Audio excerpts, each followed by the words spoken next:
Hello, welcome to Nuclear Idaho, a web project dedicated to educating the Idaho public on the benefits of nuclear power adoption. I'm your host, Luke Hill. Today, I sat down with Sam Cardwell to talk about the political, social, and economic barriers that hinder bringing nuclear power to Idaho, as well as practical paths forward to rectifying those barriers. Sam has worked on multiple legislative and congressional campaigns across Washington state and has experience in the governmental sphere as a legislative intern and a session aide at the Washington State Legislature. Sam is the author of several studies for the Mountain States Policy Center, including Powering the Mountain States, a snapshot of the region's energy portfolio. His work has appeared in many local news publications and was featured on the Hannity Fox News channel. I hope you enjoy. Hey, Sam, thanks so much for chatting with me today. Let's go ahead and get started on your background. Like, where are you from? What's your education? How did you get interested in kind of the nuclear energy debate? That sort of thing. Yeah, absolutely. Thanks for having me on. Yeah, Sam Cardwell. I grew up in Washington, studied political science, worked on some campaigns and whatnot. Eventually shifted from the campaign side to the more policy side. And through that, it was a lot of looking at government accountability, government efficiency, which inevitably leads to permitting reform and licensing reform and things of that nature. Just keeping the government accountable. And so, through looking at, like, especially right now with our AI data centers and how much energy is demanded, and looking at nuclear, which can really prove to be that answer, it was really interesting to see just all of the regulations, and how we don't really hold in some sense, the nuclear regulatory commission accountable. Very good. Yeah, very interesting. Well, I want to start by talking about regulation in the US. Um, I do believe that one of the main things that holds nuclear energy production back is the regulation surrounding it. Um, and it's kind of incredible. There's very few nuclear plants in the US, relatively speaking to other forms of energy production, but it's still 20% of, the nation's output. Um, Mhm. Maybe you could go into a little bit what regulatory bodies stand in the way of nuclear energy production. Um, I know you want to talk about the NRC, but maybe there's some other considerations there with the BLM and maybe the EPA. So yeah. Yeah, absolutely. It's very difficult. This is why looking at nuclear reform is pretty difficult because there's so many different layers to it. But yeah, the NRC is a big one. Obviously, they were created, I believe, under the Atomic Energy Act, and so they have five commissioners, and they oversee all of sort of the nuclear parts of projects that want to be implemented. There can be construction for non-nuclear aspects of projects that can be approved through state departments and other kind of construction things, but the NRC is the biggest one. And then the other one, yeah, that you mentioned was the BLM. Obviously, like, Trump actually just reversed something that gave wind and solar projects preferential treatment with the BLM. So there can be little things like that. It's very, very hard to find it under statute, but the BLM does have a big, big play in it for sure. Cool. Can you go a little bit more into the regulations that the NRC has put in place, how those have affected energy development? That's a bit of a broad question, but maybe you could list off some of the big regulations that kind of stand in the way of nuclear energy and the kind of costs they impose. Yeah, so I mean, overall, just the process takes a very, very long time.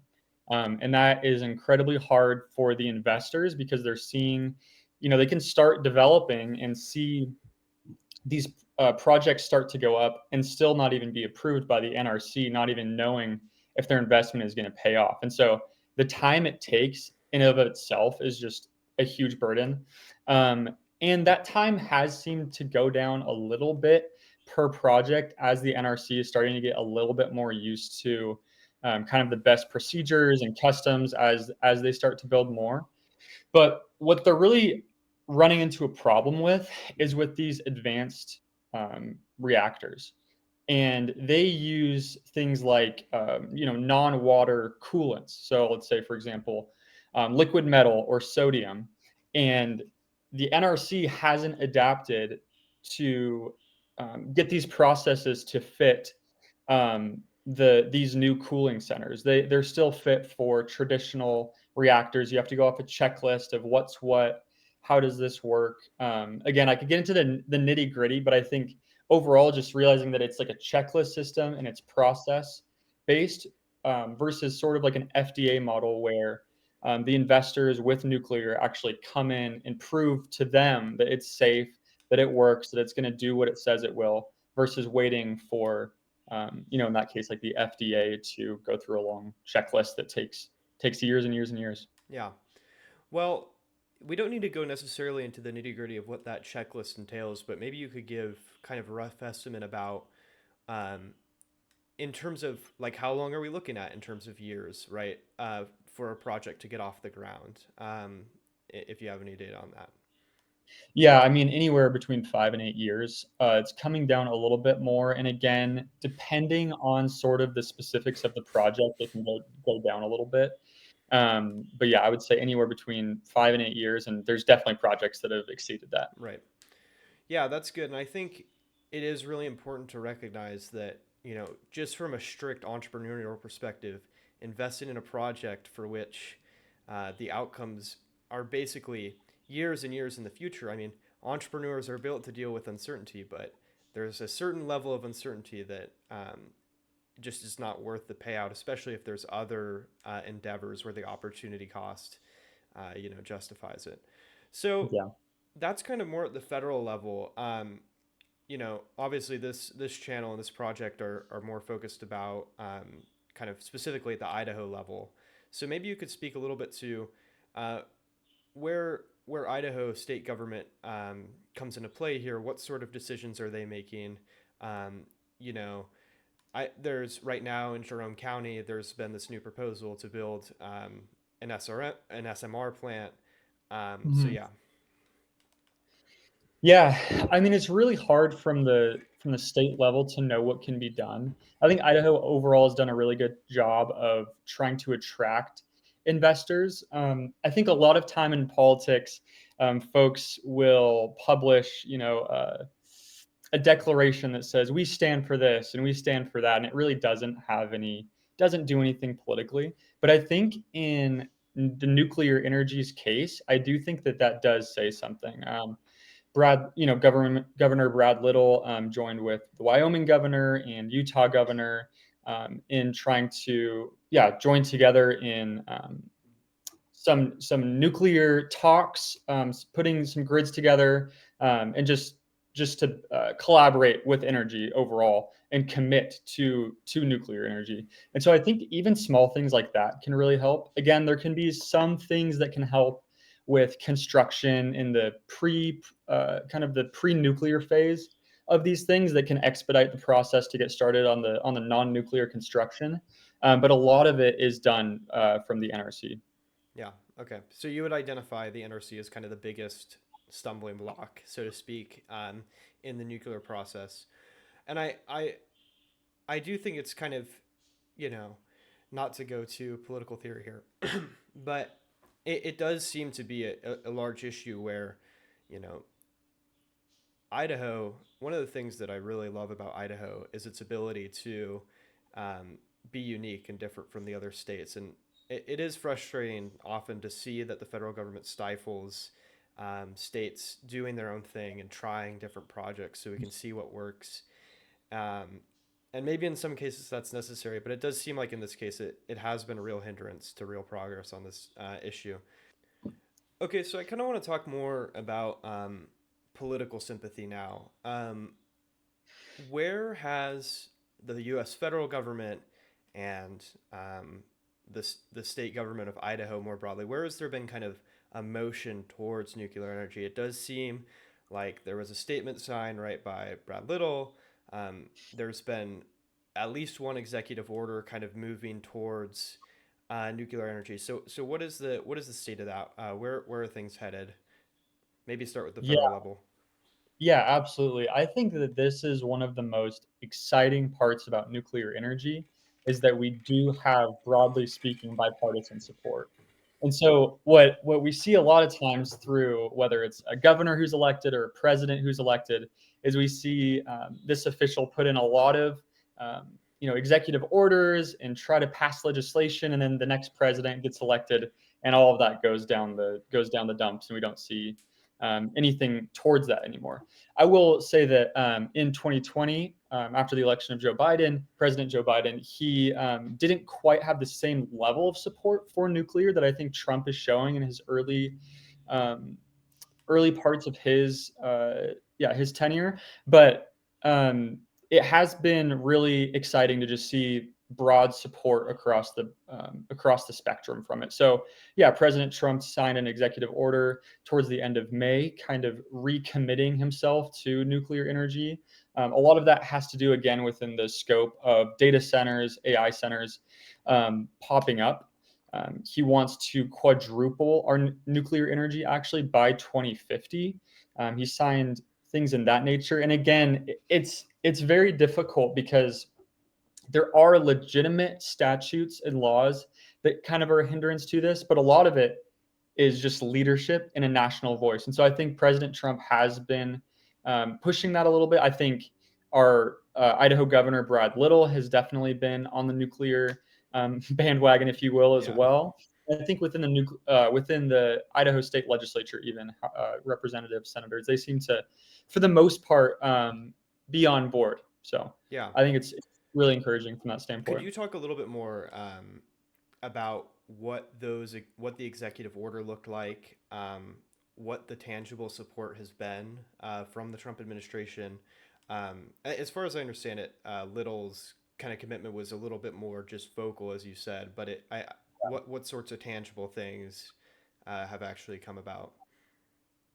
Yeah, well, again, so there was a lot of sort of preferential treatment or like small details, and so Trump reversed the treatment that was given to wind and solar folks from the BLM, and so that just opens up the gates for nuclear, for example.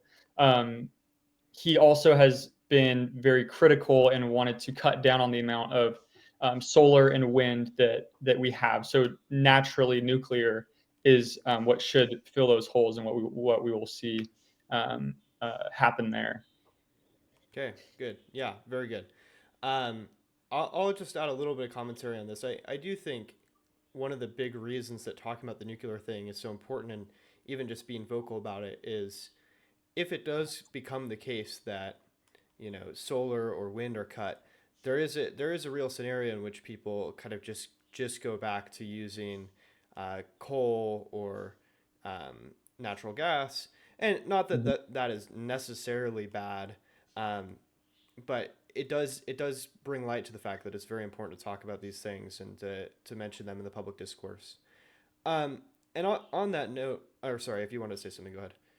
Yeah, I was just going to add another huge aspect of this is federal funding as well for places like the Idaho National Laboratory, who has done tremendous research and development within just the technologies of nuclear. And so President Trump has shown his support for the Idaho National Laboratory and his continued funding.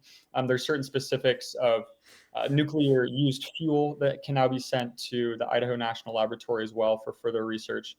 So that's another aspect of the policy side as well. Yeah. Okay. Very good. And I kind of want to turn to more of kind of a public sympathy question, which is that especially in the Jerome County case that we just saw, it seems that people are really concerned about nuclear power, and I think generally speaking, I think this concern comes from a good place, but it's generally also coming from a level of not so much ignorance, well maybe ignorance, but also just you know there's been a lot of media. Notably, right when 3 Mile Island happened, I think it was just 12 days before that the China Syndrome came out, and it really did affect U.S. perception of nuclear energy. Of course, Chernobyl did Mhm. that as well. Fukushima. Um, Yeah. I actually had I just uploaded a blog talking about some of these things. It's very interesting because the actual effects of these, even in Chernobyl, which was a total disaster, is still just very, very small relative to other energy production and stuff like that. Mhm. But so I would like to ask you, what sorts of things do you think hold people back from accepting nuclear power? How can we go about kind of convincing them otherwise? Obviously, this is where a lot of your focus has been. So yeah. Yeah, I think you're exactly right that when the everyday American thinks about nuclear energy, unfortunately, they think of Chernobyl or Fukushima as well. Um, and nuclear energy is almost unrecognizable from what happened there. The technologies have developed, sort of best practices and procedures to prevent that from happening has developed. I think we're very aware of the effects of what this radioactive hazardous waste can do. And so it is a very hard line because, for example, the NRC, its commitment is to keep communities safe and to not approve a nuclear plant that's going to dirty water that's going to affect a community in a negative way. And so there has to be some sympathy for that, and that, of course, there should be some recognition that it's not just water we're dealing with; it is a hazardous material.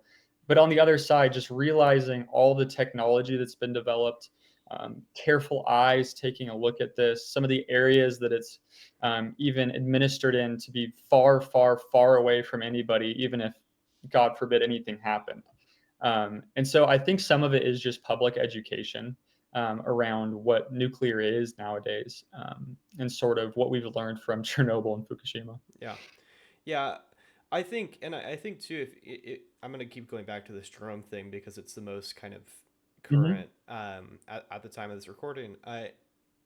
It was really good to see the company that is managing this. I'm forgetting the name, but they were willing to talk to Jerome County residents and to assure them, no, things are going to be okay. We're not going to have issues. It'll be fine.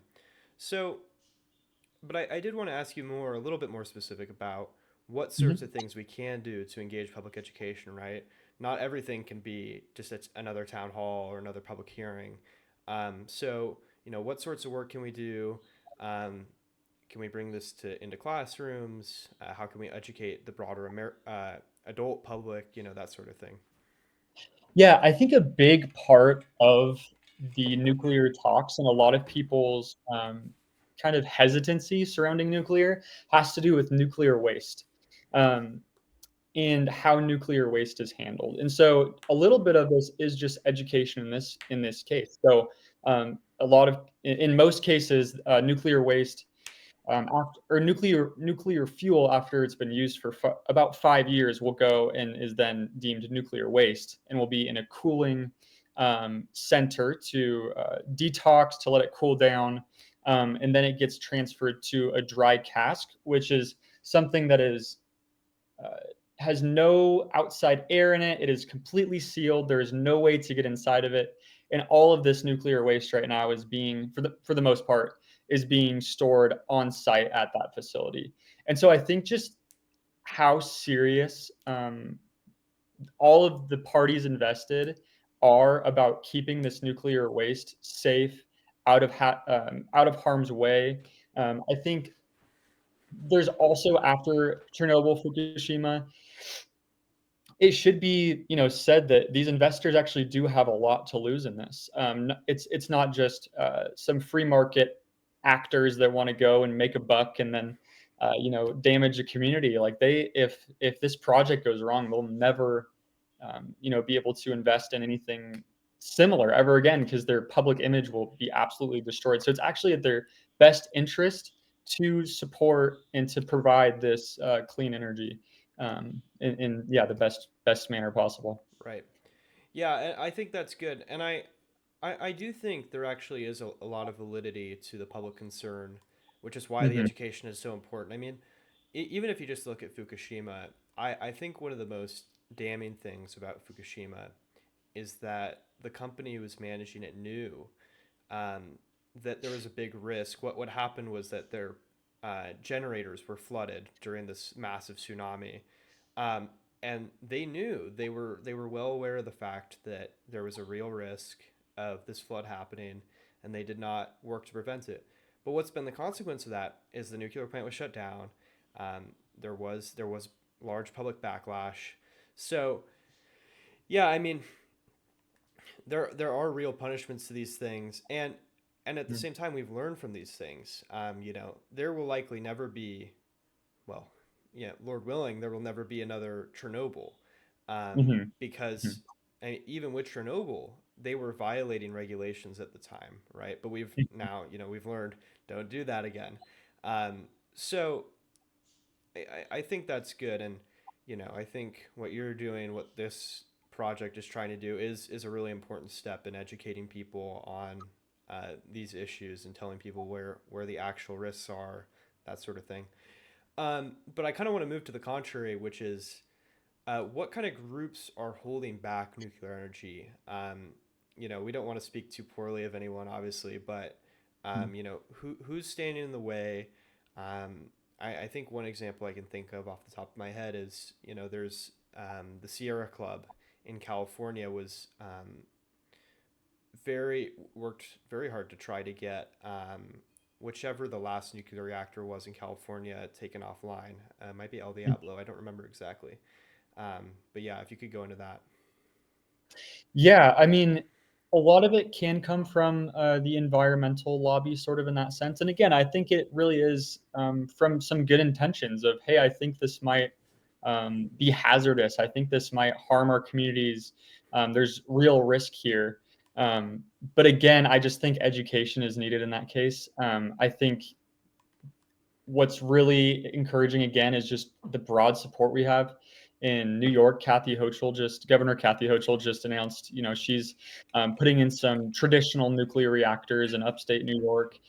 She's committed to a nuclear type future. And so it's just really encouraging that we do have this support. And while there are some that lobby against, and there are some certain groups that are against it, we are almost just shooting ourselves in the foot with the biggest hurdles just being this regulatory environment.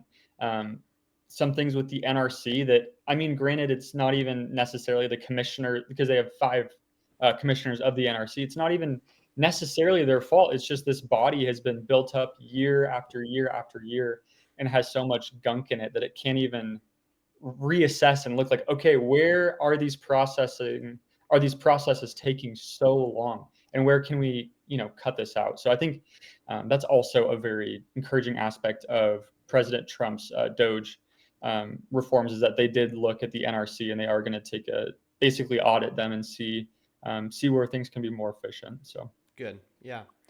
yeah. Okay. Well, I think we've hit on almost everything. I kind of want to turn a little more to the practical side. We already spoke about nuclear waste a little bit. Um, Hmm. I I don't want to go too much into that because that is a very complicated issue and probably the biggest issue. Um, I I do want to say though, I think one of the biggest things that people forget about this is that the technology can change. What we're able to Hmm. do with the waste can change, but Hmm. there will never be any innovation on this topic if there's no actual nuclear energy production and if there isn't a Hmm. vested public interest in it, right? You know, coal mining probably looks drastically different than coal mining did 100 years ago. But that's only true because coal mining is generally not a highly regulated practice. So um, just an encouragement there that nuclear waste is a concern, but we found new ways to recycle it and to use it again for energy. That's a big thing that's been done, and so I don't think it's just a dead thing. And of course, there are other issues. I want Yeah, to. Oh, go ahead. I could add just as well. Um, Something to note is that the amount of nuclear waste actually being produced is actually very, very, very small. It's estimated that all of the nuclear waste that the U.S. has produced since we've even started, producing nuclear energy is about the length of a football field that's 10 feet deep. And just in relation, this isn't to knock on oil or gas or anything, just for relation, just for comparison. That's about the amount that there's coal waste and what's expended from a coal in a facility in just 1 hour. And so it really puts things into perspective that, I mean, nuclear waste can definitely be a huge thing. But just like you said, there's so much technology and development that can happen in it, and in all things considered, there really isn't a large amount of it, and so we can develop as we use it, Yeah. So. And it's important to point out too, in countries like France, where 70% of the energy is nuclear, Mhm. it hasn't been a big deal. It hasn't been super concerning. Not that it's free of all issues, but they've managed it and it's been okay. Mhm. Okay, I want to turn to alternatives. So Idaho, generally speaking, has a lot of reliance on hydro, it has reliance on natural gas, and then uh, it's now gained some reliance on solar and wind. Mhm. So I want to talk about, for Idaho in particular, um, where nuclear sits in relation to these other things. Why might nuclear be a better option? Maybe we'll just go down the list and we'll go down by each one. Why might nuclear be a better option than hydro? I know there have been some proposals to take out the dams, or Yep. at least a few of the dams. So yeah. Yeah, I mean, the initial cost is what really hurts nuclear the most, actually. It's that initial capital investment. And again, like we were talking about at the beginning of this, it's the I could invest all this money and then actually I couldn't even get my money back because they could deny my application. But with hydro, there's only, I mean, you can only build so many dams, is the thing. um, it is a very good, a great source of energy, but it's finite in that sense. It only really makes fiscal sense to build so many. But hydro is another great clean baseload power. Yeah. Yeah. Um, yeah, I do think finite is a big issue there, but what about something like natural gas? Maybe, people would object, this is generally clean. Um, it's not as finite probably as hydro. What about something like natural gas? Yeah, I think again, just nuclear trumps it just due to again some of the public perception. Again, as a part of Mountain States Policy Center, I don't want to seem like I'm pushing a certain political party or political agenda. And so, just merely looking at how folks look at natural gas and how folks look at coal, is that there are a lot of people that are against it. There's a lot of people that want to decarbonize, and that's a very real thing. And so, nuclear again doesn't carbonize the environment, and so it appeases them in that sense. Okay, yeah, good. Okay, but on the note of carbonization, right? Then we Yeah. we inevitably kind of come up against wind and solar, and there have been pushes for wind and solar in Idaho. There are wind farms. In Mhm. fact, that one interesting thing is the Jerome County project. Initially, that land, or at least much more than the land that's going to be used for the nuclear, was going to be a wind farm, but it was rejected by the residents. So maybe you could speak about how nuclear stacks up against solar and wind. Obviously, these are not carbon emitting. What other environmental effects might they have that nuclear might stick up on, etc. Yeah, I also wanted to briefly note on coal and on natural gas. They usually produce at about around 50% capacity, where nuclear is usually sitting at around 90%. So that's something to keep in mind. Solar and wind, again, great ideas, great intent, want to decarbonize, want to look for these other ways to power our nation's grid, but they are intermittent. We've seen them fail us, especially in cases of extreme weather. Some snow, some wind, some hail can knock them right off. And if a grid is too heavily dependent upon them, that absolutely blacks out a grid. We saw this with Spain not that long ago. They're again heavily dependent upon wind and solar, and it's just not a reliable source. There's other talks about sort of how we compost the wind turbines and some other things around that as well. But just overall, it doesn't provide baseload power. It just provides intermittent power that can't be dependent on purely. Right. So Yeah, and I believe this was an issue too in Texas when there was the large kind of ice storm. Yeah, and I think the yeah, other covered. concerns. Oh yeah, go ahead. Sorry. I covered a piece just last winter as well, coming from the state of Washington.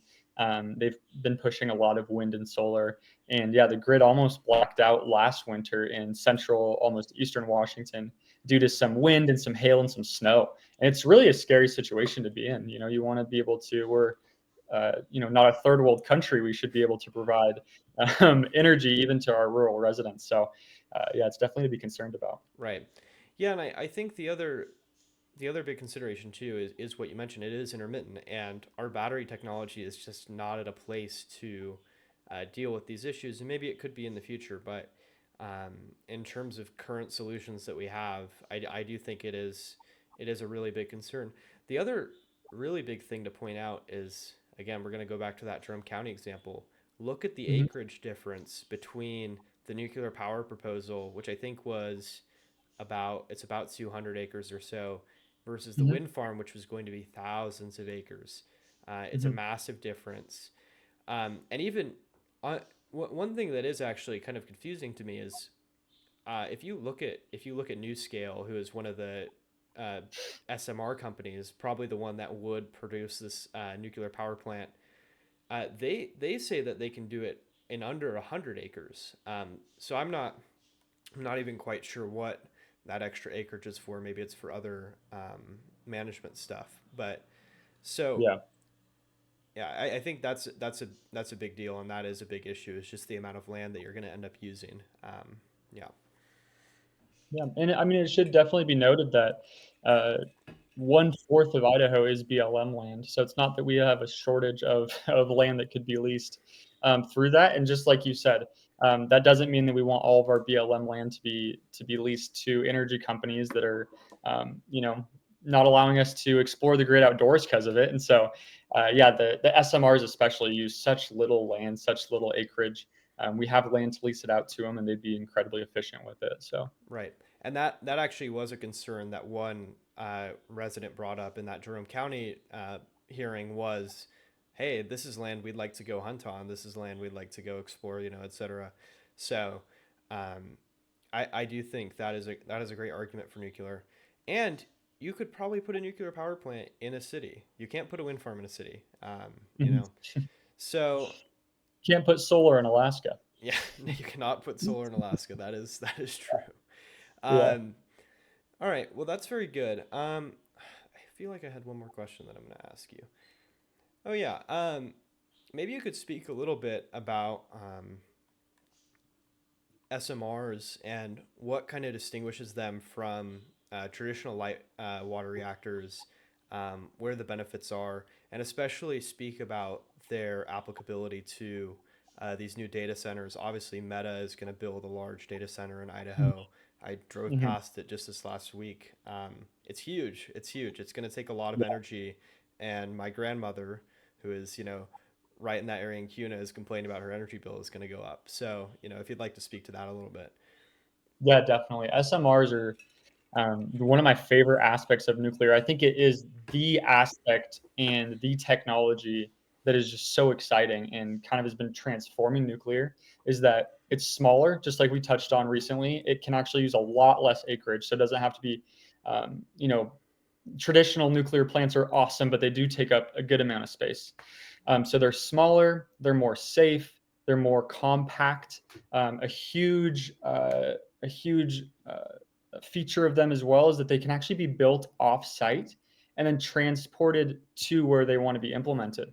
A lot of costs in building traditional plants is trying to maneuver around the land and around the area that you're trying to build. And so these can actually be built off site and then transported, which is yeah incredible. And then a lot of these SMRs also use non-water coolants. So the one in Wyoming, for example, it's being built right now, yet to be approved with Bill Gates, his energy company. That one uses sodium coolant. The one that is actually still being talked about with the Idaho National Laboratory, Oklo, would be using a liquid metal type coolant. And so these are also an aspect of it that, yeah, is just amazing.